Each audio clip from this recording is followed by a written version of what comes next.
Assalamualaikum warahmatullahi wabarakatuh. Berjumpa lagi dengan saya Mei Kurniawan Dwi Saputra, calon guru penggerak angkatan 9 dari SD Negeri Ngrenak, Gudel. Pada kesempatan kali ini saya akan menyampaikan koneksi antar materi pembelajaran berdiferensiasi mutu. Menurut Arthur Alderheide, semua pengetahuan terhubung ke pengetahuan lainnya. Yang menyenangkan adalah membuat koneksinya. Pada kesempatan kali ini saya akan menjelaskan dengan apa yang dimaksud dengan pembelajaran berdiferensiasi, lalu bagaimana hal ini dapat dilakukan di kelas. Saya awali dengan pengertian pembelajaran berdiferensiasi terlebih dahulu. Menurut Tomlinson, pembelajaran berdiferensiasi adalah usaha untuk menyesuaikan proses pembelajaran di kelas untuk memenuhi kebutuhan belajar individu setiap murid. Menurut saya, pembelajaran berdiferensiasi adalah serangkaian keputusan yang masuk akal atau common sense yang dibuat oleh guru yang berorientasi kepada kebutuhan murid. Penerapan pembelajaran berdiferensiasi di kelas. Yang pertama, kita perlu memahami tujuan pembelajaran. Yang kedua, mengetahui dan merespon kebutuhan belajar murid. Yang ketiga, menciptakan lingkungan belajar yang menarik. Dan yang keempat, manajemen kelas yang efektif. Yang kelima, melakukan penilaian berkelanjutan. Kemudian, bagaimana pembelajaran berdiferensiasi dapat memenuhi kebutuhan belajar murid dan membantu mencapai hasil belajar optimal. Kebutuhan belajar murid dibagi menjadi 3. Yang pertama adalah kesiapan belajar murid, yang kedua minat murid, yang ketiga adalah profil belajar. Kesiapan belajar murid. Guru perlu melihat kesiapan belajar murid untuk mengetahui kapasitas murid mempelajari materi, konsep, atau keterampilannya. Minat murid, guru memberikan kesempatan kepada murid untuk belajar sesuai dengan minatnya.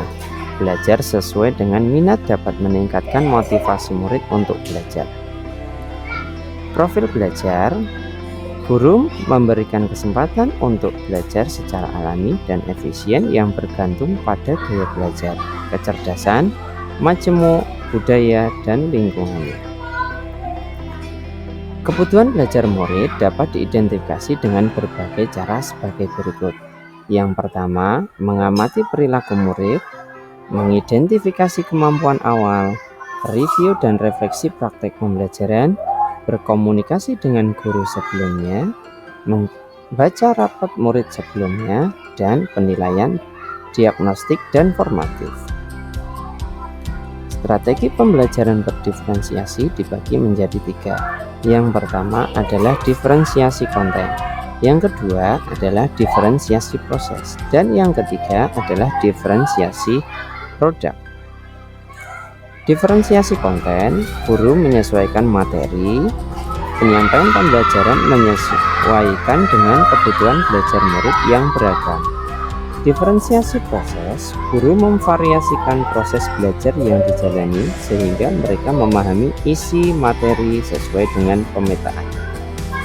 Sedangkan diferensiasi hasil belajar, strategi memodifikasi produk belajar mereka. Kemudian, bagaimana keterkaitan antar materi dalam modul 2.1 pembelajaran berdiferensiasi dengan modul lain di program pendidikan guru penggerak. Kita mulai dari modul 1.1. Pembelajaran berdiferensiasi pada modul 2.1 sangat terkait dengan modul-modul lainnya pada pendidikan guru penggerak. Di antaranya adalah: pertama, modul 1.1 filosofi pendidikan nasional Ki Hajar Dewantara, di mana pendidikan harus menyesuaikan dengan kodrat alam, yaitu kondisi murid secara lahir yang dipengaruhi oleh kultur, budaya, lingkungan tempat murid berada, dan kodrat zaman, yaitu perubahan yang selalu terjadi dari waktu ke waktu. Kedua, modul 1.2 Modul 1.2, nilai-nilai dan peran guru penggerak. Salah satu poin dari nilai-nilai guru penggerak adalah berpihak kepada murid, yang artinya harus bisa memenuhi kebutuhan belajar murid.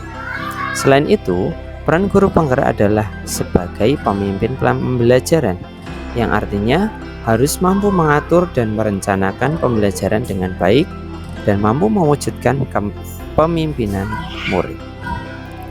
Ketiga adalah modul 1.3. Pada modul 1.3, visi guru penggerak, salah satu poin penting adalah guru penggerak harus mampu menggerakkan perubahan di sekolahnya masing-masing, terutama terkait dengan pembelajaran yang berpihak pada murid. Keempat, pada modul 1.4 budaya positif, salah satu poin penting berkaitan dengan modul 2.1 pembelajaran berdiferensiasi adalah guru harus berperan sebagai manajer yang di dalam menyelesaikan permasalahan murid harus menggunakan metode restitusi. Dalam metode restitusi, setiap murid harus diperhatikan kebutuhan dasarnya, karena biasanya kasus-kasus permasalahan murid dilandasi oleh salah satu dari kebutuhan dasarnya yang tidak terpenuhi, dan bisa saja salah satunya adalah kebutuhan belajarnya yang tidak terpenuhi. Kesimpulan dari koneksi antar materi 2.1 yang pertama adalah pembelajaran berdiferensiasi sangat erat kaitannya dengan pembelajaran berpihak pada murid sesuai filosofi pendidikan Ki Hajar Dewantara.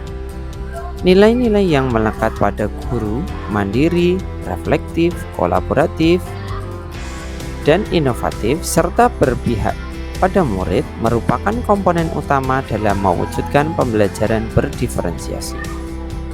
Murid sebagai subjek pembelajar yang beragam harus terlayani dengan baik melalui visi yang baik pula. Pembelajaran berdiferensiasi merupakan salah satu budaya positif.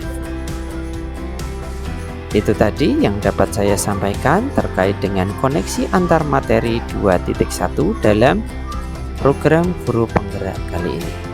Terima kasih. Wassalamualaikum warahmatullahi wabarakatuh. Salam guru penggerak.